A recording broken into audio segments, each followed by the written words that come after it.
हरि प्रबोधिनी एकादशी। ब्रह्मा जी बोले, हे मुनि श्रेष्ठ, आप पापों को हरने वाली, पुण्य और मुक्ति देने वाली एकादशी का महात्म्य सुनिए। पृथ्वी पर गंगा की महत्ता और समुद्रों तथा तीर्थों का प्रभाव अभी तक है। जब तक कार्तिक मास की देवी प्रबोधिनी एकादशी तिथि नहीं आती, मनुष्य को जो फल 1000 अश्वमेघ और 100 राजसूय यज्ञों से मिलता है, वही देव प्रबोधिनी एकादशी के व्रतों से मिलता है।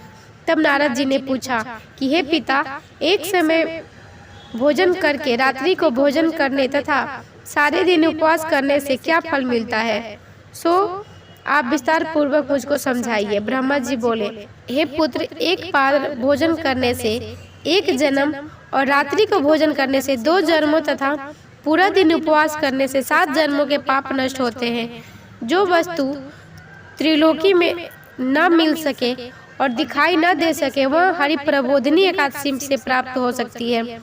मेरु और मंदराचल के समान भारी पाप भी नष्ट हो जाते हैं तथा अनेक जन्म में किए हुए पाप समूह क्षण भर में भस्म हो जाते हैं। जैसे रुई के भरे भारी ढेर को अग्नि की छोटी सी चिंगारी भस्म कर देती है, वैसे ही विधि पूर्वक थोड़ा सा पुण्य कर्म और अनंत फल देता है। परंतु विधि रहित चाहे अधिक किया जाए तो भी उसका फल कुछ नहीं मिलता। संध्या न करने वाले नास्तिक, वेद निंदक, धर्म शास्त्रों को दूषित करने वाले मूर्ख, दूसरे की स्त्री का अपहरण करने वाले, पाप कर्मों से सदैव लगे रहने वाले, धोखा देने वाले, ब्राह्मण तथा शूद्र पर स्त्री मगन करने वाले तथा ब्राह्मणी से भोग करने वाले, यह सब चंडाल के समान है। जो विधवा तथा सधवा ब्राह्मणी से भोग करते हैं, वे अपने कुल को नष्ट कर देते हैं, पर स्त्रीगामी के संतान नहीं होती और उसके पूर्व जन्म से के संचित सब अच्छे कर्म नष्ट हो जाते हैं। जो गुरु और ब्राह्मणों से अहंकार युक्त बात करता है, वह भी धन और संतान से हीन होता है। भ्रष्टाचार करने वाला, चंडाली से भोग करने वाला, दुष्ट की सेवा करने वाला और जो नीच मनुष्य की सेवा करते हैं या संगति करते हैं, यह सब पाप हरि प्रबोधिनी के व्रत से नष्ट हो जाती है। जो मनुष्य अपने अपने मन में हरि प्रबोधिनी एकादशी के व्रत को करने का संकल्प मात्र करते हैं, उनके 100 जन्मों के पाप नष्ट हो जाते हैं। और जो रात्रि को जागरण करते हैं, उनकी आने वाली 10,000 पीढ़ियां स्वर्ग में जाती है। नरक के दुखों से छूटकर प्रसन्नता के साथ सुसज्जित होकर वे विष्णु लोक को जाते हैं। ब्रह्मा हत्यादि महान पाप भी इस व्रत के प्रभाव से नष्ट हो जाते हैं। जो फल समस्त तीर्थों में स्नान करके गौ, स्वर्ण और भूमि का दान करने से होता है, वही फल इस एकादशी की रात्रि को जागरण से मिलता है। हे मुनि शार्दुल, इस संसार में उसी मनुष्य का जीवन सफल है जिसने हरि प्रबोधिनी एकादशी का व्रत किया है।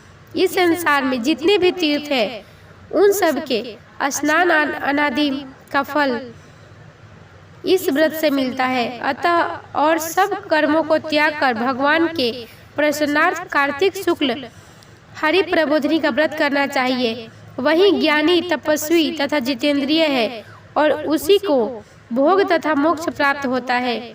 जिसने हरि प्रबोधिनी एकादशी का व्रत किया है, यह विष्णु को अत्यंत प्रिय मोक्ष के द्वार को बताने वाली तथा उसके महत्व का ज्ञान देने वाली है।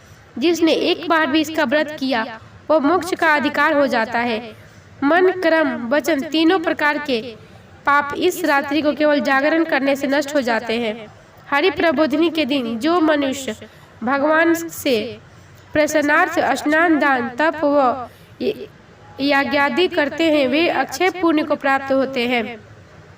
हरि प्रबोधिनी एकादशी के दिन व्रत करने से मनुष्य के बल, यौवन और वृद्धावस्था में किए गए समस्त पाप नष्ट हो जाते हैं। इस एकादशी को रात्रि में जागरण का फल चंद्र सूर्य ग्रहण के समय स्नान करने से 1000 गुना अधिक होता है। अन्य कोई भी पुण्य इसके सामने व्यर्थ है। जो मनुष्य हरि प्रबोधिनी का व्रत करते हैं, उनके सब पुण्य व्यर्थ है। अतः हे नारद, तुमको भी विधि पूर्वक यत्न के साथ इस व्रत को करना चाहिए। जो व्यक्ति कार्तिक मास के में धर्म परायण होकर अन्न नहीं खाते, उन्हें चंद्रायन व्रत फल प्राप्त होता है। कार्तिक मास में भगवान धनादि से इतने प्रसन्न नहीं होते जितने कि शास्त्रों को कथाओं के सुनने से होते हैं। कार्तिक मास में जो भगवान विष्णु की कथा एक या आधा श्लोक भी पढ़ते हैं या सुनाते हैं, उनको 100 गायों के दान का फल मिलता है। अतः अन्य सब कर्मों को छोड़कर कार्तिक मास में मेरे सम्मुख बैठकर मेरी कथा पढ़नी या सुननी चाहिए। जो कल्याण के लिए कार्तिक मास में हरि कथा कहते हैं, वे सारे कुटुंब का क्षण मात्र से उद्धार कर देते हैं। शास्त्रों की कथा कहने और सुनने से 10,000 यज्ञों का फल मिलता है, साथ ही उनके सब पाप भस्म हो जाते हैं। जो नियम पूर्वक हरि कथा सुनते हैं, वे 1000 गौदान फल पाते हैं।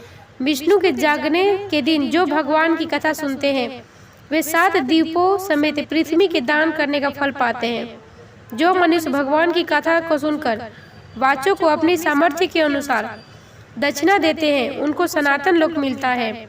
ब्रह्मा जी की यह बात सुनकर नारद मुनि ने कहा कि हे भगवान, एकादशी के व्रत की क्या विधि और कैसा व्रत करने से क्या फल मिलता है, वह भी विस्तार पूर्वक समझाकर कहिए। नारद मुनि की बात सुनकर ब्रह्मा जी कहने लगे कि हे ब्रह्मा, मुहूर्त में जब 2 घड़ी रात्रि रह जाए तब उठकर शौच आदि से निर्वित होकर दंतवादन आदि करके उसके बाद नदी, तालाब, कुआं, बावड़ी या घर में ही जैसा संभव हो स्नादि करके भगवान की पूजा करके कथा सुने और फिर व्रत का नियम ग्रहण करना चाहिए। उस समय भगवान से विनय करे कि हे भगवान, आज मैं निराहार रहकर व्रत करूंगा, आप मेरी रक्षा कीजिएगा। दूसरे दिन द्वादशी को भोजन करूंगा। तत्पश्चात भक्ति भाव से व्रत करे तथा रात्रि को भगवान के आगे नित्य गीतादि करना चाहिए। प्रबोधनी एकादशी को कृपणता को त्याग कर बहुत से पुष्प, फल, अगर धूप आदि से भगवान को अर्घ देवे। इसका समस्त तीर्थों से करोड़ गुना फल प्राप्त होता है। जो मनुष्य अगस्त्य के पुष्प से भगवान का पूजन करते हैं, उनके आगे इंद्र भी हाथ जोड़ता है। तपस्या करके संतुष्ट होने पर हरि भगवान जो नहीं करते, वह अगस्त्यों के पुष्पों से भगवान को अलंकृत करने से करते हैं। जो कार्तिक मास में बिलपत्र से भगवान की पूजा करते हैं, वे मुक्ति को प्राप्त होते हैं। कार्तिक मास में जो तुलसी से भगवान का पूजन करते हैं, उनके 10,000 जन्मों के पाप नष्ट हो जाते हैं। तुलसी दर्शन करने वाले, स्पर्श करने वाले, कथा कहने वाले, नमस्कार करने वाले, स्तुति करने वाले, तुलसी रोपण, जल से सींचने और प्रतिदिन पूजन सेवा आदि करने से 1000 करोड़ों युग अर्पण विष्णु लोक में निवास करते हैं। जो तुलसी का पेड़ लगाते हैं, उनके कुटुंब में उत्पन्न होने वाले प्रलय काल एवं विष्णु लोक में निवास करते हैं। हे मुनि, रोपी हुई तुलसी जितनी जड़ों का विस्तार करती है, उतने ही 1000 युग पर्यंत तुलसी रोपण करने वाले के सुकृत का विस्तार होता है। जिस मनुष्य के रोपण की हुई जितनी शाखा प्रशाखा, बीज और फल पृथ्वी में बढ़ते हैं, उसके उतने ही फल जो बीत गए हैं तथा होंगे 2000 कल्प तक विष्णु लोक में निवास करते हैं। जो कदम के पुष्पों से हरि का पूजन करते हैं, वे भी कभी यमराज को नहीं देखते। जो गुलाब के पुष्पों से भगवान का पूजन करते हैं, उन्हें मुक्ति मिलती है। जो वकुल और अशोक के फूलों से भगवान का पूजन करते हैं, वे सूर्य चंद्रमा के रहने तक किसी प्रकार का शोक नहीं पाते। जो मनुष्य सफेद या लाल कनेर के फूलों से भगवान का पूजन करते हैं, उन पर भगवान अत्यंत प्रसन्न होते हैं। और जो भगवान पर आम की मंजरी चढ़ाते हैं, वे करोड़ों गौओं के दान का फल पाते हैं। जो दूब के अंकुरों से भगवान का पूजन करते हैं, वे 100 गुना पूजा का फल पाते हैं। जो समी के पत्र से भगवान की पूजा करते हैं, उनको महाघोर यमराज के मार का भय नहीं रहता। जो भगवान का चंपा के फूलों से पूजन करते हैं, वे मनुष्य फिर संसार में नहीं आते। जो मनुष्य केतकी का पुष्प भगवान पर चढ़ाते हैं, उनके करोड़ों जन्मों के पाप नष्ट हो जाते हैं। जो पीले रक्त वर्ण के कमल के पुष्पों से भगवान का पूजन करते हैं, उनके श्वेत दीप में स्थान मिलता है। इस प्रकार रात्रि को भगवान का पूजन का प्रातः काल होने पर उठकर नदी पर जाए और वहां स्नान कर जप तथा प्रातः काल के कर्म करके घर पर आकर विधि पूर्वक भगवान केशव का पूजन करे। व्रत की समाप्ति पर विद्वान ब्राह्मणों को भोजन करावे और दक्षिणा देकर क्षमा याचना करे।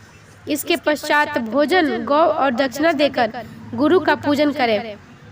ब्राह्मणों को दक्षिणा देवे और जो चीज व्रत में आरंभ में छोड़ने का निश्चय किया वह ब्राह्मणों को दे। हे राजन, रात्रि में भोजन करने वाला व्यक्ति ब्राह्मणों को भोजन करावे और स्वर्ण सहित बैल का दान करे। जो मनुष्य मांसाहारी नहीं है वह गौ का दान करे।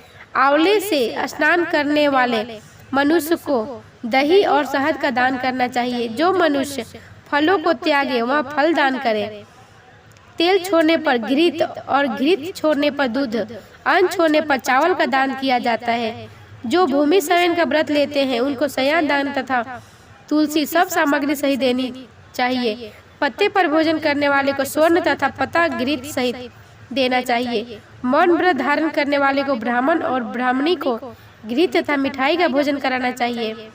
बाल रखने वाले को दर्पण, जूता छोड़ने वाले को एक जोड़ा जूता, लवट त्यागने वाले को शर्करा दान करनी चाहिए। मंदिर में दीपक जलाने वाले को तथा नियम लेने वाले को व्रत की समाप्ति पर ताम्र अथवा स्वर्ण के पत्र पर घृत और बत्ती रखकर भगवान विष्णु भक्त ब्राह्मण को दान देनी चाहिए। एकांत व्रत में 8 कलश वस्त्र और स्वर्ण से अलंकृत करके दान करना चाहिए। यदि यह भी नहीं हो सके तो इनके अभाव में ब्राह्मणों का सत्कार सब फलों व्रतों की सिद्धि देने वाला कहा गया है। इस प्रकार ब्राह्मण को प्रणाम करके विदा करे।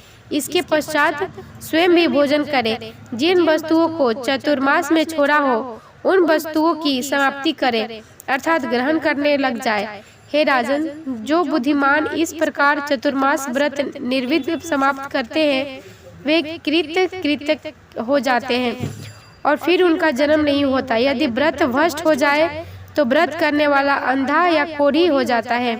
भगवान कृष्ण कहते हैं कि राजन, जो तुमने पूछा था वह सब मैंने बतलाया। इस कथा को पढ़ने और सुनने से गौदान का फल प्राप्त होता है। इस प्रकार एकादशी महाकाव्य का 24वां अध्याय समाप्त हुआ। इस दिन काचरे का सगार लिया जाता है। काचरा, मेवा, दूध, दही, सिंघारा, आलू तथा फल आदि लिए जा सकते हैं। बोलो श्री हरि विष्णु भगवान की जय। एकादशी माता की जय।